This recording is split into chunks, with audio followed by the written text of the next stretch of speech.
what Uber wants is for each person to be fused into a bank that they can then deal with. All right? They don't want to deal with the people. They want to deal with banks.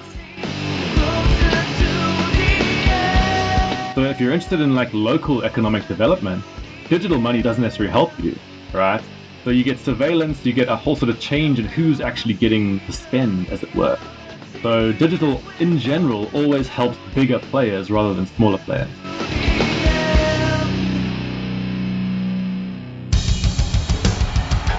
What I have said is that this campaign is not just about electing a president. It is about making a political revolution. MMT. Taking money from our children and borrowing from China. People are dying.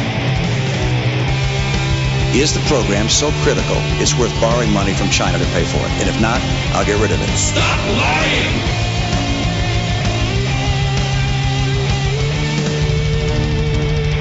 I want the truth!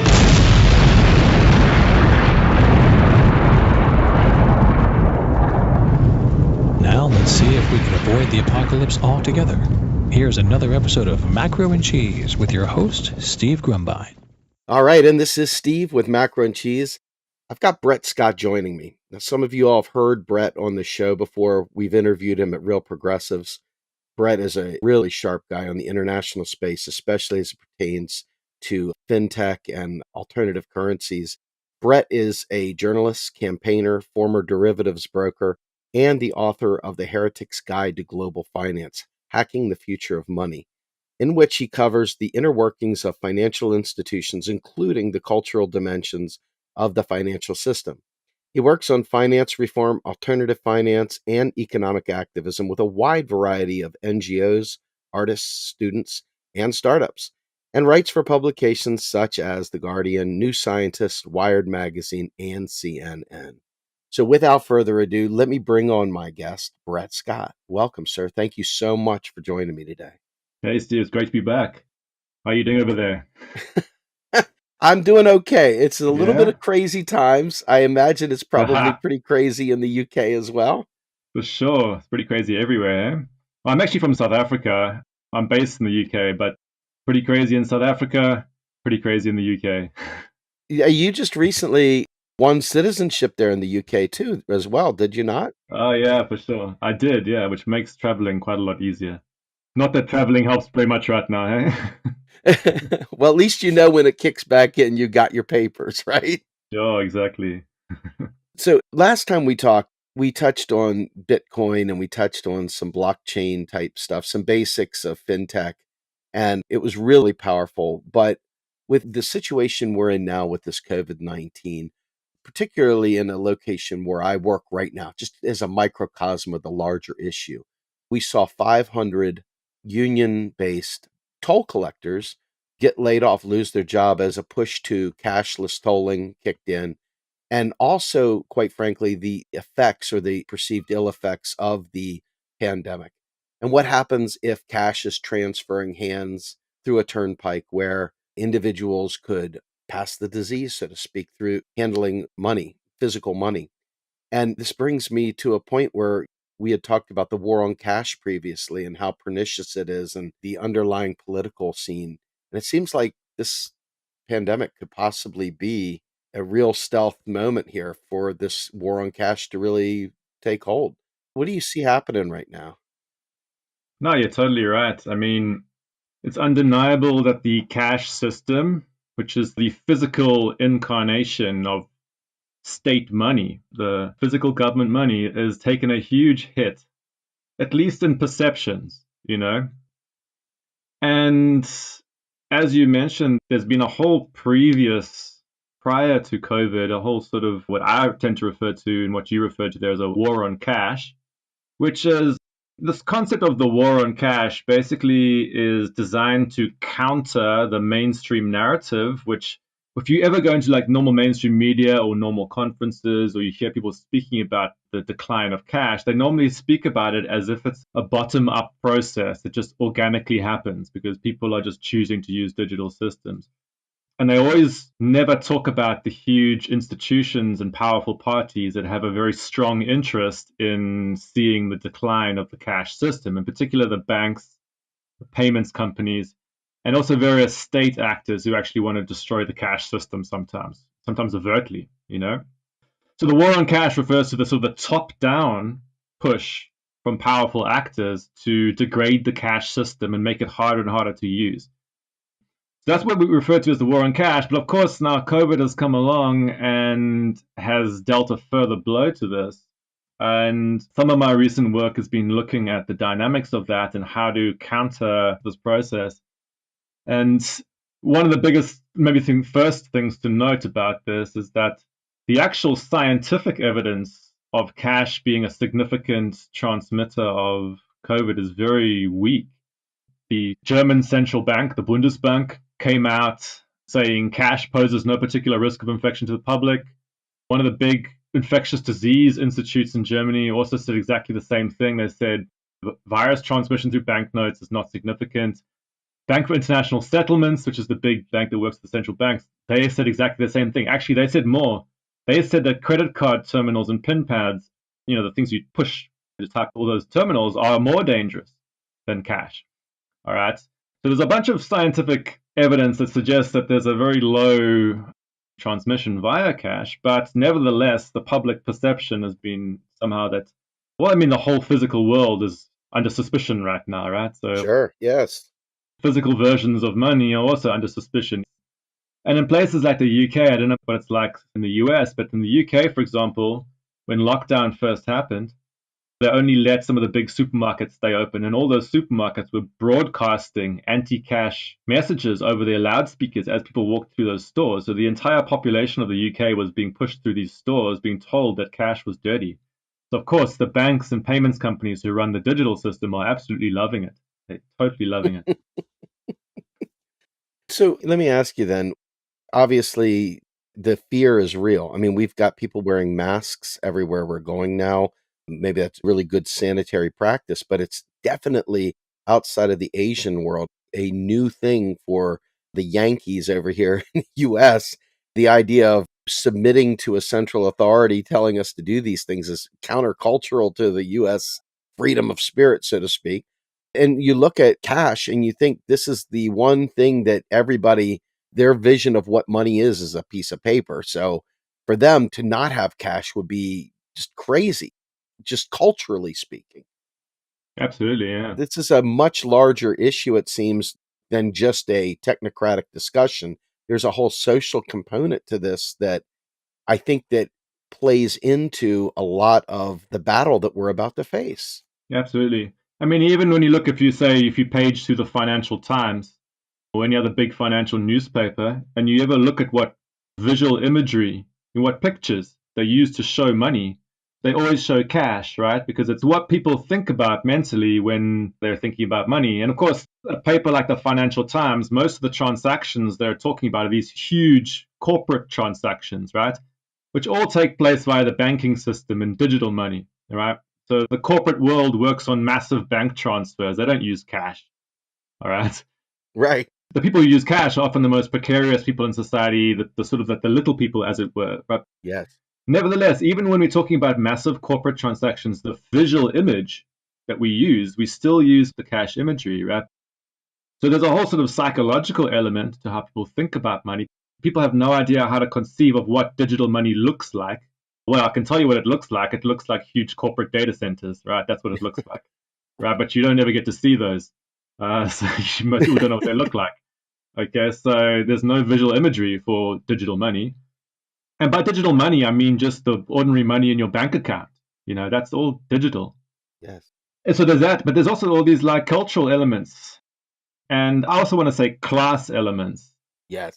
Sometimes in the US, there's a slightly different debate around, or class has slightly different meanings. In the UK, where I am here, class is like this very strong, ancient thing. There's like the working class, the middle class, and the upper class. And there's very strong cultural associations. And in the UK, for example, cash is very heavily associated with the working class. People who basically often don't trust the banking sector. the banking sector has historically ignored, right? So there's this whole sort of element around the fact that cash has often been the sort of, you want to say, like a kind of public utility accessible to anybody, and has often been a friend, as it were. It's a very non-judgmental form of money. It kind of goes wherever. So this new sort of world, this dystopian, potentially brave new world, without those physical forms of money, you basically get sucked into this panopticon-like bank system. Mm. That makes quite a lot of people uneasy from all sorts of different parts of the political spectrum. Absolutely. Rowan Gray was working with Congresswoman Rashida Tlaib, and they came up with this concept of the Boost Act. And it was founded on minting the coin, depositing a coin into the Fed, but giving people prepaid debit cards, basically, that were just money cards that could be recharged without any issue. And the concern was, well, now we can track where all these ne'er-do-goods spend their money. And so, okay, we got to anonymize this medium here. And ultimately, most people in the United States have access to banks, but the class structure here is such that there is a tremendously large underbanked community, not just underbanked, completely unbanked community of people that are poor, homeless, ex-cons that have been released without any hope or prayer of being part of the quote-unquote American dream. And now you see this push for using digital bank cards, digital notes, digital means of transfer, etc. How do you think something like that would play out culturally? Yeah. It just seems like such a challenge to get people to think that way. Sure. Is that a complete departure from protecting them, or is that a possible way of getting them into the system without giving up who they are? Well, there's lots of issues there. I mean, maybe just a very brief comment on that very first thing you started with the debit cards or the prepaid cards. Anonymous prepaid cards would hypothetically be one of the ways you could do a private form of digital money, right? Sorry if this sounds a bit technical, but whoever holds the card has the ability to command units of money in a bank account. But Sure. the banks don't know who's holding the card. All right, so they can see these orders being made for like movements of money, but they don't know who's doing it. So actually, those prepaid cards are a way for you to preserve privacy, but it's still, again, playing into the overarching idea that the banking sector, the private banking sector, should take over complete control of the movement of money, right? Because right now, what the cash system is essentially a way to move money around without the banks being involved, right? Actually, it might come out of the ATM, it comes out of the reserves in the banking system, but once it's out of the system, it can move around autonomously. The banks are no longer involved, which is one of the reasons why the banks hate the cash system, amongst other reasons. But so yeah, the prepaid idea is like definitely something that Rowan and others have been working on. There's definitely potential and stuff, and it's certainly better than some other ideas. Well, maybe one of the key things to flag up in this debate is that the mainstream way of speaking about the problems is that they say, oh, there's going to be a whole bunch of people who are quote unquote left behind if we go to a digital system. Okay? So, for example, here in the UK, when a sort of well-meaning person is concerned about the digital payment system and the bank system, they say, well, the reason why I'm concerned is that it will leave behind a bunch of people who don't have access. Okay? To some extent, it's a legitimate concern. Of course, if you find yourself excluded from a system that's increasingly taking you over, that is a big problem. But the problem with that story is that it assumes that the only reason people are not using digital money is that they lack access. But if only they could get access, they would use it. But there's many people who actually do not want to use the banks. That's part of the point, right? Like they do not actually trust the banks.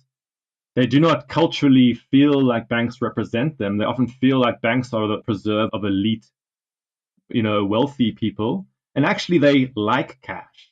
They want to use cash. All right. Now, this is like a slightly different thing to saying, oh, I would use digital if only I could, but I can't. Therefore, I'm going to keep on using cash. And the way that the media reports on this, they always put this idea that like, oh, well, everyone obviously wants to go digital, but some of them are just left behind and are unable to do it. And to use a sort of like transport like kind of analogy, It's a little bit like you can imagine somebody hitchhiking along the road and some fancy car goes zooming by. And then some reporter, they're like, oh, the person wanted to get this lift, but they're left behind and they're not going to get to this destination everyone else is going to. All right. But actually, what's happening with many parts of the society is they want to go in a different direction. There authentically are people, especially in the lower socioeconomic classes, that actually like the cash system, who actually find it's very flexible, resilient, doesn't rely on having to have some fancy like mobile phone. It's just like it just works, Right. So this whole idea that like, well, if only we can just make the digital systems a bit more inclusive, then everything's going to be fine, is very problematic, because in the end, what's the overarching process that's happening is that the money system is essentially being privatized. You're having all these commercial banks. Often in the UK, the state, the public sector is helping the commercial banks to onboard people, right? Under this idea that like, oh, well, it's inevitable that we're going to have to all use this digital system. So we better essentially help Barclays and HSBC, which is, the equivalent of Wells Fargo and these types of players. We better help them get customers, so which is like, a very classic example of the state working on behalf of powerful capitalists. Neoliberal and corporatism all wrapped in one. Yes. Yeah. But, for sure, I mean, like if we're like defeatist and say, well, look, we accept the power of these network effects and these huge players that are taking over. And if you're a small business owner and you're being screwed because you can't get access to the system, then sure, your immediate impulse is, oh, I wish I had access. But politically, that's very problematic. Yeah, absolutely. We talked a little bit offline before we got started today about the Uberization of the financial system. And what I'm seeing is, because in the United States, on a more political level, you see wages stagnant. You see people being forced into gig economies. You see people taking on second and third jobs within these one-off Uberized type roles. And you'd made the point to me offline that there's an automation of finance that is the desire of these Uber groups to have a seamless transition within this automated banking industry or financial industry. Can you set the stage for that? Can you talk about that a little bit? Yeah, sure. I mean, if you go to, say, Kenya, which I was in Kenya 2 years ago, so there's a lot of, let's say, Uber's arrived in Kenya, okay? But a lot of Kenyan drivers, the type of person who's going to say, I think Uber's the way for me to go, a lot of them actually use cash, okay? And actually, so Uber in Kenya will allow drivers to be paid in cash, all right? But notice what happens when that occurs. Basically, Uber loses control. All right. They're relying on some external process happening that the passenger's going to hand over cash to the driver, then the driver's going to like report it, and then the driver's going to then pay them a cut somehow. Uber hates this. They hate this. This is like fragmentation in an automated system. It's not automated, right? It's analog. There's an offline form of money being used between two independent human beings that they can't control. All right. This is like the nightmare for a large automated company. And when they speak about it, they of course speak about it as some kind of like dark age technology. They're like, oh, you got these people using these offline type of money out there in the dirty world. What Uber wants is for each person to be fused into a bank that they can then deal with. All right. They don't want to deal with the people. They want to deal with banks. Okay. So the whole point of like these massive big tech meets big finance is that they want to seamlessly integrate with each other to create all these kind of interlocking automated systems, which when you're operating at huge scale, which is what they want to do, that becomes a lot cheaper for them. All right. So Uber does not want to be having to deal with cash transactions. It wants just like thousands of MasterCard or Visa initiated data center operations. Okay. That's what they want. All right. So basically big tech hates cash. And actually, in the US, for example, when there was pro-cash legislation being passed in cities like Philadelphia, Amazon was one of the companies that threatened the lawmakers there, saying they're going to pull out if there was pro-cash legislation put there, because essentially cash stands in the way of automation. All right, and Amazon specializes in super large-scale automation, so of course they hate cash. So this is one of the sort of structural elements people often don't think about with the war on cash. Is like, okay, fine, we know that the banks and the payments companies like Visa and MasterCard have an obvious commercial interest in trying to push people towards using their digital payment systems. But it's not only the banks, it's also all these big platform companies that want to see that. I would also argue that big companies more generally. So, for example, in the UK here, I mentioned the fact that all these big supermarkets were telling people, oh, please use the card systems rather than the cash systems. And they were claiming that the reason why they want people to do that is because they're trying to protect them for their health because of COVID. But when you go back and look through what is the actual interest of these massive, retail chains, actually, they also want to automate everything.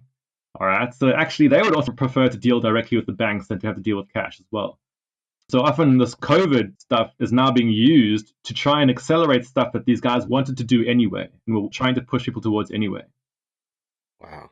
So this is not something I expected to ask you, but in looking at this, it's clear that the Elon Musks of the world are fans of the universal basic income. And the idea of giving people just digital cash to go ahead and spend on these things. And what I'm understanding from a combination of understanding the push with Facebook for Libra and others is here's a great way, once again, for them to grab all kinds of personal PII type information that they can sell and use for marketing purposes and drive up the cost of selling ads on their space and drive up cost of being able to do business on their medium. And it's a great way of tracking literally everything. And you look at the way that people have been X'd out of society by making criminal activity follow you forever. Even after you paid your debt to society, you leave prison and you've got this permanent invisible cage you're in. Add in the tracing of your financial activity. And I see this being like part of that Silicon Valley, this technocratic approach to things is, here, let's give you a UBI. We'll watch what you spend that money on. Come spend it with us. And then we'll sell that data and then we know what's going on with you. Am I paranoid or is that a legitimate framework by which to put some skepticism toward this? It's a very legitimate framework, yeah. The actual day-to-day technicalities might be more complex, all right? Different countries have got different data privacy laws and there's different situations in which data can be shared and so on. But like the overarching intuition that if you move people towards a digital payment system, that there's going to be a huge data bonanza, I mean, that's totally true. And the type of data that's going to be made available through the proliferation of digital payments is extremely sensitive. It's a very, very powerful data. So, for example, the big tech companies, their big source of revenue is advertising historically, at least, Google and Facebook. That's their big thing, right? Well, how do you prove to advertisers that they're getting what's worthwhile buying an ad? Well, you can show them that this person saw an ad, and look, I can show you that they made a payment for something later that is correlated to them looking at this ad. Right? This is a huge thing. If you can show these types of conversions, because obviously, there's this phrase, put your money where your mouth is. Like a person might have a bunch of aspirations and they might be like browsing through Google saying, holiday to the Bahamas or whatever, like thinking about like daydreaming about stuff, right? But what do they actually act upon, right? That's where the payments data shows you. The payments data shows you what you actually end up doing rather than what you might just be, showing your mate or something, right? And, of course, the key question is like who ends up with this data, because there's a whole bunch of, in modern digital payment systems, there's a whole bunch of different players who can insert themselves into the picture. If you look at it from the sort of the core, I mean, you've got the central bank in the middle, right? But often the sort of retail transactions don't happen at the central bank level. They're happening between the banks, between bank accounts. And it's only, the net clearing and stuff that goes to the central bank. So the central banks don't see, the sort of nitty-gritty data necessarily, right? But the banks do. Okay, but also the big payments companies that facilitate movements between those bank accounts, like Visa and MasterCard, they can see stuff. But of course, if you can then plug new players into the banks, like PayPal and what essentially Libra was trying to do is to sort of plug in to the banking sector, well, now you've got a new layer between the person and the payment system. So now you've got new ways of looking at who's doing what. And of course, there's all these data brokers as well who will take data from one party and sell it to another party. And so there's a whole bunch of these systems where they can get access to this kind of stuff. So it's a massive area. And of course, historically, digital payments were for like big things, like, I bought a fridge or something like that, which is, useful information. But like as it gets to smaller and smaller transactions, you get more and more fine-grained ideas about how a person acts and what's going on with them. So yes, it's a massive data issue. The profiling that comes with that. I mean, it's amazing. Just to put it in perspective, just the other day we were joking around about a different email marketing platform that we were looking at integrating with a webinar platform we're moving to. And when we reviewed that, all of a sudden, every Facebook post we were looking at, the ads were suddenly for email marketing. And it was all of us. We laughed. We were like, oh my God, they literally saw everything we were just doing and Yeah, immediately exactly. customized all the ads we're looking at instantly. Yeah. Well, imagine, for example, like you got, and I'm not an expert, I've got friends who specialize in looking at the dark arts of like data brokers and these big ad aggregation companies and stuff. But like you see somebody looking at something, maybe you don't know if they've actually ended up buying the thing or not, But imagine you can now see that they've actually gone and bought the thing. And now you're going to stop those ads because they've already bought the thing and they've already acted upon the impulse, right? So there's a whole bunch of this kind of data stuff, a whole new world of like data exploitation. But just quickly, like on the sort of UBI and these ideas, like just to connect those two things is that, of course, when people promote new social initiatives that involve giving money out to people, whether that's in the form of a UBI or whether that's, refugees who are going to be given some kind of card to make payments somewhere, anything that involves giving digital money out can simultaneously become a surveillance technique as well. So in the international aid community, this is a big thing, right? Historically, they would do cash transfers. They literally give people out cash when they're going into disaster areas. They'd be like, here's, $100 for you to go spend, and it'll help to boost the local economy. So this is what they refer to, and there's a big sort of thing in the aid industry about just give out cash transfers to people and it'll help to boost the local economy. But then increasingly they've been moving to try and get people to give these digital transfers. Of course, if you give refugees and stuff digital systems, now you can actually track more what they're doing. But also it starts to like move away from the local economy, because the thing about digital payments is that they are designed for like web commerce and sort of long distance transactions. So if you're interested in like local economic development, digital money doesn't necessarily help you, right? Yeah. So you get surveillance, you get a whole sort of change in who's actually getting the spend, as it were. So digital, in general, always helps bigger players rather than smaller players. Wow. Yeah. I definitely did not think about that, but that is exactly right. You get the appearance of, hey, it's right here, right now. But in reality, that payment could have been processed in Dubai, anywhere. Exactly, yeah. Well, they all work on huge network effects, so they have like large single players rather than many small local players. That's the general point of anything digital. They create these huge nodes in the middle. So Yeah. they always imply greater inequality. Wow. I should have thought about that, but I didn't. Wow. Oh my goodness. The implications. You know.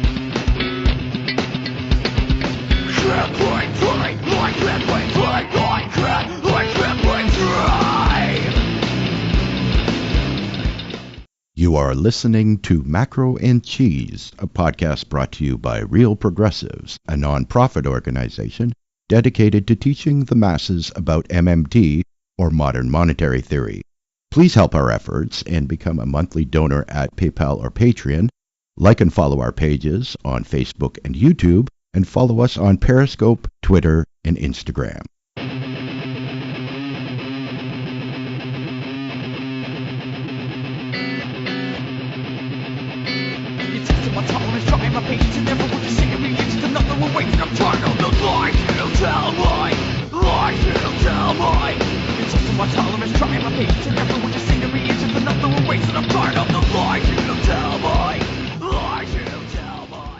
So you recently taken 18 months to write a book, and I'm just very curious. You being off the grid like that, really focusing on that. Tell us a little bit about this book you wrote. Sure. Well, it's kind of been a bit delayed because of all the publishing disruptions. Basically, the publishers all got a bit hit by COVID and stuff. So it'll probably only be out later next year. But basically, it's at a very broad level, big tech meets big finance. But zooming in a bit more, it looks at the war on cash. So essentially, what we've been talking about before, about how people are increasingly being pushed into the private bank digital payment system, and how that in turn facilitating this much bigger process, or potentially is being as a result of these huge automation processes that these big companies are seeking, right? So there's these structural pressures in an economy to sort of move towards digital payments. And then as a sort of second part, I look at the cryptocurrency world. The cryptocurrency world's had a lot of press and there's a lot of like hoo-ha about it. And one of the sort of the big claims made by cryptocurrency pundits was that, hey, there's this huge panopticon system being created in the normal money system, and we're going to provide this antithesis or this alternative, which is going to combat all the problems that you find in the normal monetary system. And in particular, it's going to combat the centralization or the sort of oligopoly nature. And it's also going to like combat, and this is where the very conservative part of crypto comes in, like this expandable and contractible money supply. So they want this sort of fixed money supply. So this is what the crypto world was all going for. And I sort of point out how there's all these sort of failures about this, a lot of weaknesses to that approach. And then the sort of the third part of the book is looking at almost hybrids between those approaches. So the types of like interesting things that are emerging at the intersection of the ordinary money system and these like more decentralized tech alternatives. This is a very broad level. Well, how does it work?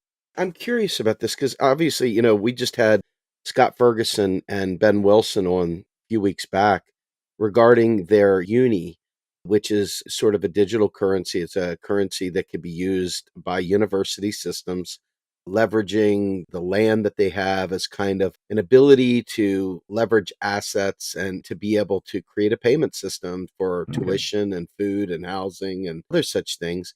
So in this case, they are still tied back to some degree to the US monetary system. However, it is a secondary thing. It is a separate thing, and it would be used within possibly even the state of New York as a complementary currency. To the extent that I understood what they were talking about, help me understand how a private currency operates within this future space, the two parallel universes where one is state currency and one is private currency. Help me understand that. I mean, look, there's probably a few different angles in on this.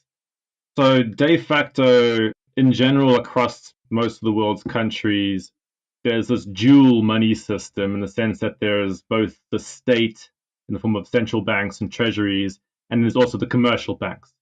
So there's public-private partnership that issues the money and sort of presides over the monetary system in very blunt terms.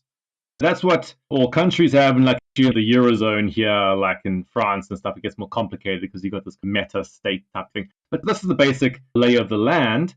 And then, of course, prior to cryptocurrency, there was a whole world of what's called alternative currencies, which were people who's trying to build things in the shadow of the state bank money system. So little local currencies, little time banks, little sort of community exchange systems, which were actually detached from the existing monetary system, but operated at very small scale. And so that's what I tend to refer maybe like the pre-cryptocurrency alternative currency world, if that makes sense. Yeah. Historically, though, those types of very small localist forms of money have always struggled because they're operating against the network effects of the large-scale state currency. Okay? I always look at money systems as network systems, right? They're huge networks. So, and the larger the network, the more powerful it can become often. So these very small, and you try to build a local currency, it's very hard. You only have 150 people, and it's very difficult to get enough energy into a network like that. The crypto people came along. This is, I guess, 2008. The cryptocurrency world came along, and I guess it sort of took both the original alternative currency world and the normal fiat world by surprise, because it sort of came out with this totally different monetary design that seemed to be able to actually operate at scale, which is why it took so much of public attention.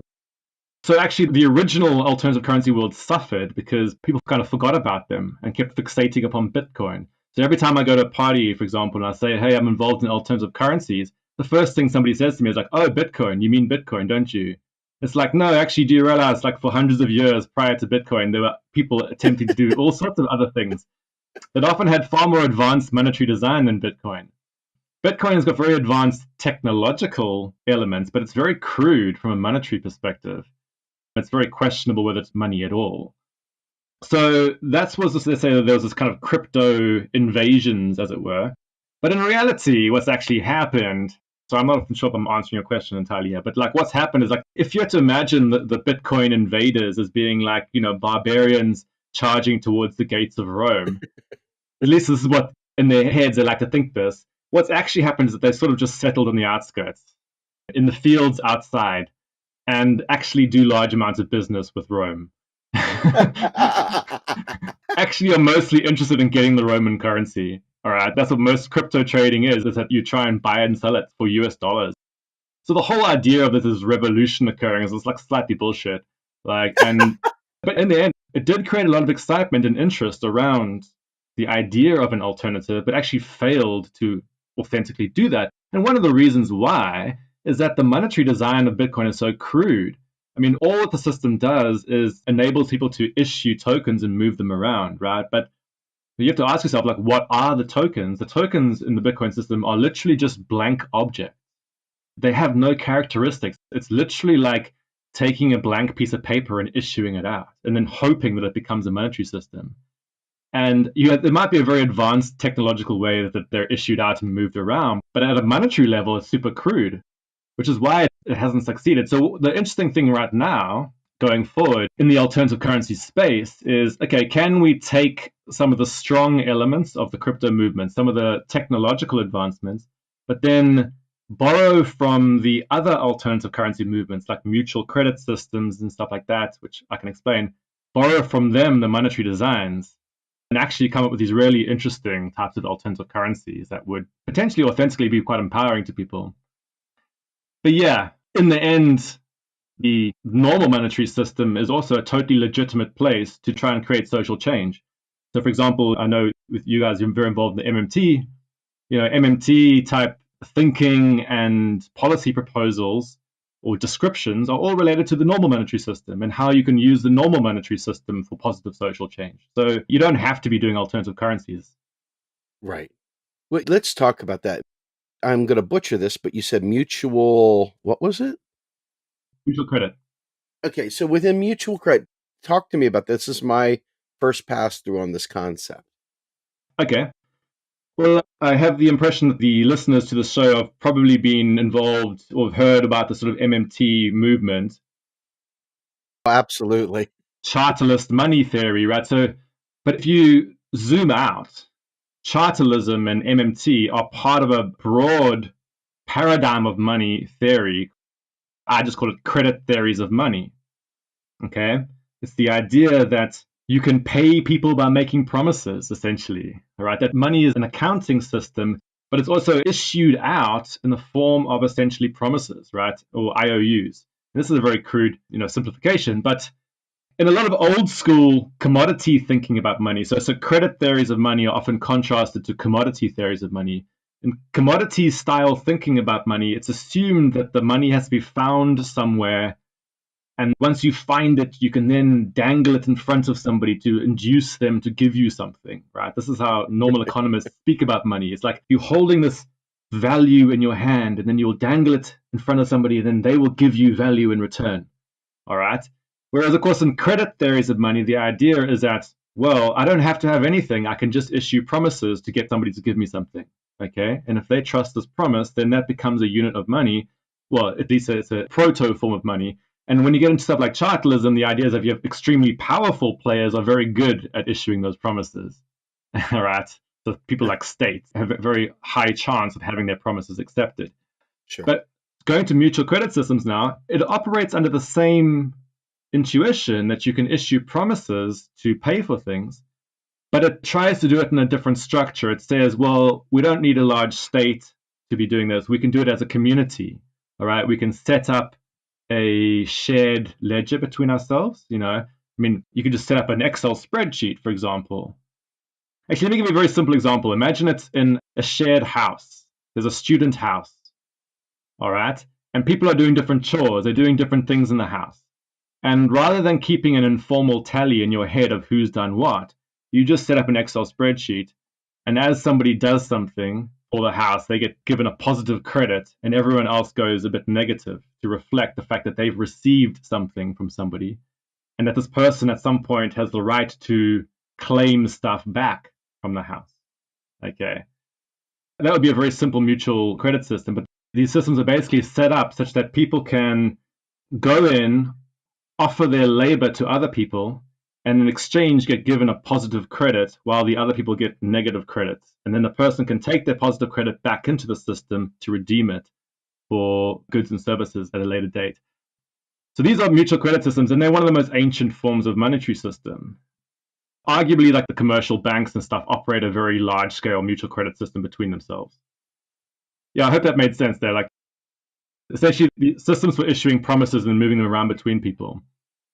If I hear what you're saying, it also kind of pulling me to Marx momentarily is people have the value of their labor translating into credit within the system.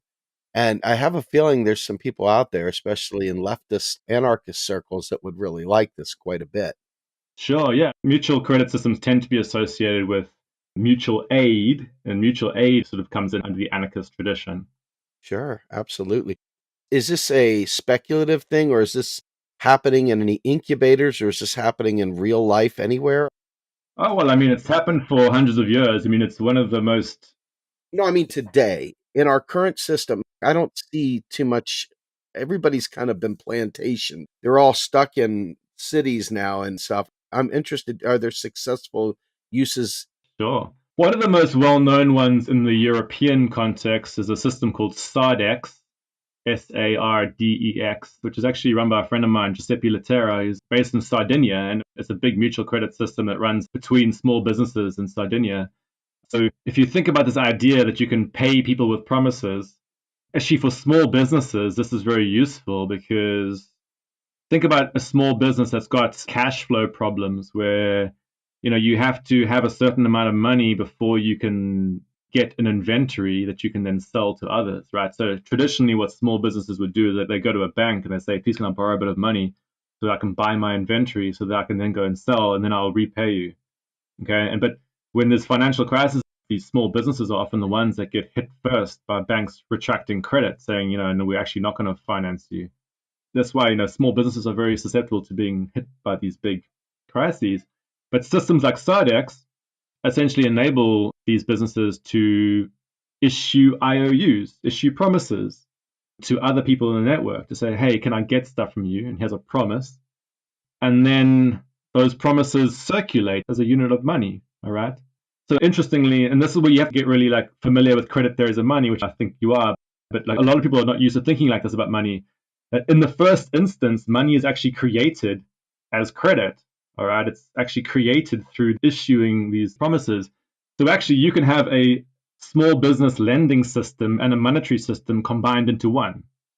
Actually, this is one of the big sort of reasons why these mutual credit systems start up, to give small scale credit to small scale businesses. But yeah, that's a good example. Right now, there's a whole bunch of interesting new ones being designed based on a slightly different concept called rippling credit, which I can explain if you want me to. Yes, absolutely. I'm loving this. So it's quite hard to sort of explain these systems sometimes. I'm also aware sometimes when I'm describing them that the people listening, unless you've been sort of trained to think in credit terms, it can sound quite strange. But let me try. So the rippling credit idea is, so let's say I know you and you know me, and we actually might be prepared to give each other credit. So, you say to me, hey, can I borrow something from you? Or can I take something from you and I'll give you something back later? And I say, cool, you can do that. So that's like a credit line, all right? And you might be prepared to do the same thing for me. Okay, so we have a bilateral credit line between ourselves. You might call it a trust line, okay? It's between party A and party B. That's one trust line. But imagine now you know 5 other people who you also have a similar relationship with, and you have trust lines with all of them. Now, through you, I can use my trust line to access somebody else, all right, who you know. So it can ripple like a domino through people, these lines of credit. So I make a promise to you, you make a promise to another friend on behalf of me, all right? So these new systems now, which are around this rippling credit idea or the sort of domino credit idea, which means networks of people can start to issue credit between themselves and create money, as it were. The reason why this is different to the normal monetary system is in the normal monetary system, there are powerful issuers of credit money, like the state and banks. But we as ordinary people simply use the credits that they issue. We ourselves do not ever issue the credits. Ah. We are mere users of the money. We are not issuers of the money. So actually, obviously in the MMT world, this is a big point, right? A money issuer does not think like a money user. A money user keeps on imagining that a money issuer is like a household or something, right? Right. When of course it's not, right? A money issuer is on the other side. Whereas if you get involved in mutual credit systems, you can actually become a money issuer. So you start to understand this idea that like the promises I issue out, I can use to pay people, which is how a state thinks, Yeah. No, this is really interesting because I'm envisioning a society where people have shared beliefs, shared interests, and are just fed up with being starved by the currency issuing government that is not serving their needs, but is serving the needs of a different class of individual. And these folks say, you know what? I'm going to offer my services based on this credit system, and you can offer yours back to me in this credit system, and we can work mutually together to avoid being taken advantage of by this other system that isn't there really to serve us. Yeah, absolutely. That certainly makes an incredible amount of sense. And I can see how it ties to mutual aid as well. Often, actually, there's an interesting interaction, though, between these mutual credits or these rippling credit systems and the normal monetary system. So let's say the US dollar system, centered on the Federal Reserve and the banks and stuff, has an existing pricing system within it. Okay, so all those units, when you go down to get a coffee, you got a certain idea in your head about how many units of money is a legitimate amount to part with for a coffee. Okay, and you kind of intuitively have worked it out over time, and the network has worked it out, right? And there's various processes for pricing. But now, if you're starting an alternative system on the side, you can actually borrow the pricing from the mainstream system. So actually, you can start a mutual credit system. When you're deciding on prices, you just use the US dollar system. You say, well, in the US dollar system, this would cost $3. So we're going to have 3 units in our system will be how you get a coffee here. So actually, that's quite interesting. Or else you can invent an entirely new unit of account if you want. But that gets more complicated. Yeah, absolutely. But doesn't that kind of play in? I mean, if I was being cynical, or not even cynical, if I was being gracious, actually, could Bitcoin not serve as a medium for this mutual aid, just as the token for that mutual aid? Could it not serve in the same fashion? No, you'd have to really be like hacky about it. It's like forcing a square peg into a round hole. You'd be trying to use it for something it's just not designed to do. Okay. Bitcoin comes from the completely opposite monetary paradigm. I mean, it's essentially an object that you issue out and it cannot be destroyed. The way I think about the Bitcoin system is like I almost imagine it like I have an active imagination sometimes. I almost imagine it like a sort of static sculpture in space that you can kind of like fly to and sort of look at. You ever seen like the alien films and stuff where there's just these huge like wreckages in space just sitting there, or something like that. Bitcoin's like that. It's like this huge static system. It's not really connected into the real world. And fine, there's units you can move around, but they're very unconnected. They're very like I want to say like disassociated from the world. All right, and you can't destroy them. Once they're issued, they're kind of like there forever. Which should tell you something. It should tell you that it's not a living system. All right, like true like living systems are like organic and breathe. They sort of move.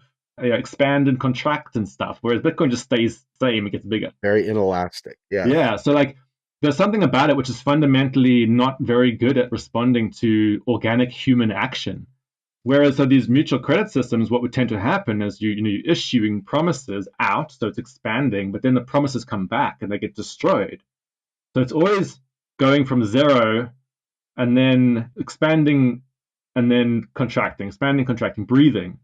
So actually the systems... I'm sorry, I want to interrupt. There's no limit to promises. I can do as many promises as I want. No. So one of the key design principles when you're designing mutual credit systems is what the limit will be. Ah, okay. And this is how you can also limit inequality in the system, because if you have, for example, 100 people in a mutual credit system, and you say, well, we're going to give you a credit limit of 10, okay, and let's say everybody uses their credit to give to one person, one other person. Let's say one person gets all the credits of everybody else. The system will then like lock in and stop that accumulation, right? There's only a total number of like 1,000 units that that person can accumulate, all right, before the inequalities stop. I don't know, this is quite abstract, but like in our normal monetary system, it's operating at such a huge scale. The reason why like Jeff Bezos and these people can get $215 million a day is that there's like billions of other people or like hundreds of millions of other people using huge scale money systems that are presided over by huge scale institutions, such that actually a single human being is able to obtain 215 million of them in a single day, right? You need like a mass scale money system to be able to do that. Whereas in these mutual credit systems, there's a sort of like natural locks or sort of limitations on inequality depending on how high you set the credit limits. But this is also why they struggle to take off. Right. But they're a really fascinating like area of innovation, especially when you combine them with some of the decentralized technology systems, because there does become this potentiality of saying, hey, a huge network of people, let's say 10,000 people, might actually be able to start legitimately creating a sort of organic money system between themselves and sort of become like a central bank in and of themselves somehow, which is very interesting, right? Whereas in Bitcoin, that's not the case. You have a sort of robotic system that issues the tokens and the people can just use them. Right. There's no process of the people themselves saying, I issue to you for some particular thing.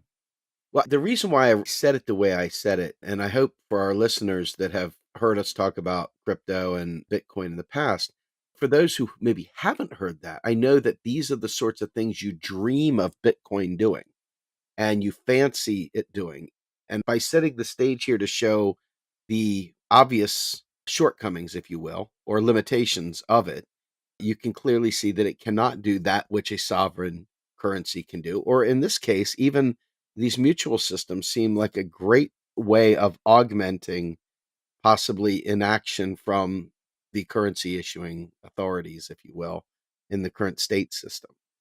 I do have a question for you, and it comes back to the credit that you were just talking about in terms of setting those limits. There has been discussions about digital currencies, not necessarily the crypto style, Bitcoin style currencies, but they would actually have like a built-in timer. Like if they're not used within so much time, they die, basically. They time out, they vanish. Yeah. Is that something that could be tied to this, or is this something that's completely unrelated, or is this concept here just me trying to bring something unrelated into the conversation? It's like central bank digital currencies, you mean? Yeah. Well, I'm looking more at your mutual rippling credit. Absolutely. So that system is called demurrage. That's what people in the alternative currency world historically used to refer to this idea, essentially decaying money. And the idea that it will sort of disintegrate in your hand if you don't use it. Historically, that's thought of as a way to stimulate economic activity because the money becomes like a hot potato, right? It'll burn you if you don't get it out of your hands, and you better throw it to somebody else so that they can, this burning potato. I mean, I don't know if it's the best metaphor, but you get the point. Yes. But demurrage is a very interesting idea. There's different ways of implementing it in an alternative currency system. If you're starting from a credit theory of money, which you assume that money is a promise issued out, what a demurrage system means is it either means that promises that you hold are going to be taken away from you and given to somebody else, okay, if you don't use them. So that's like a welfare version of demurrage, to say like if you got these units sitting in your account and you're not doing anything, the system will take them away and redistribute them to others. Okay, that's like a welfare version, a redistribution version of demurrage.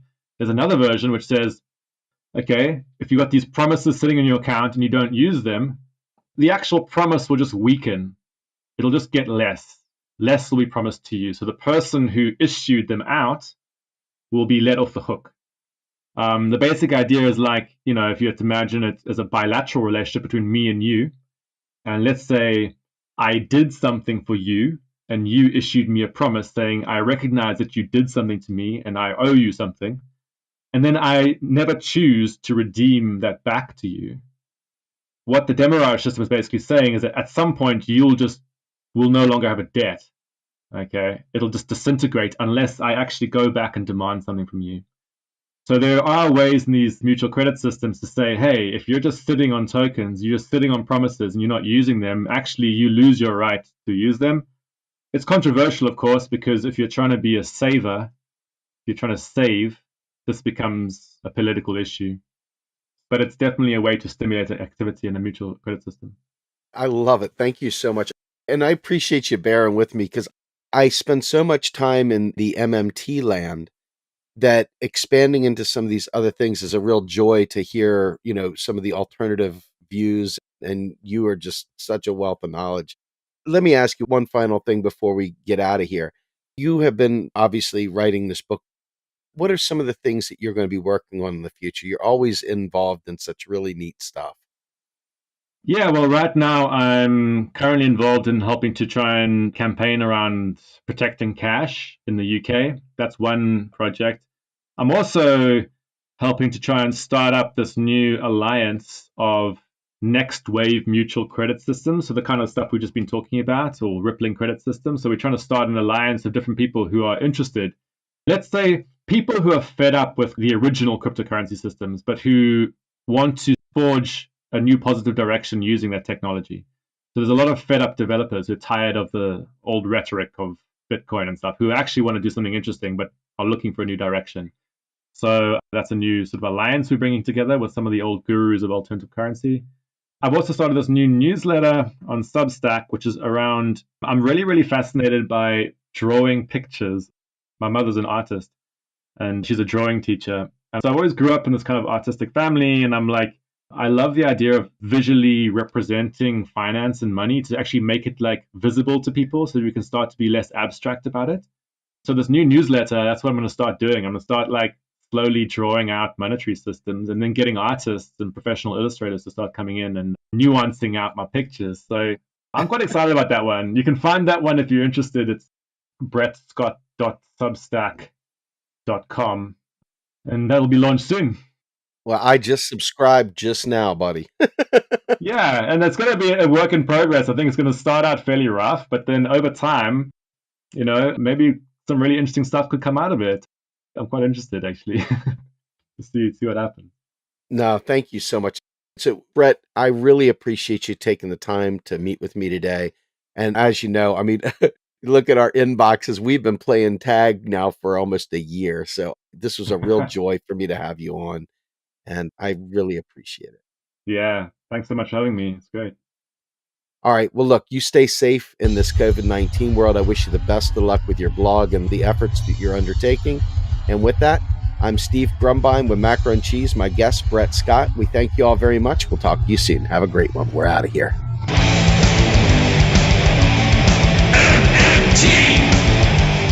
Macro and Cheese is produced by Andy Kennedy.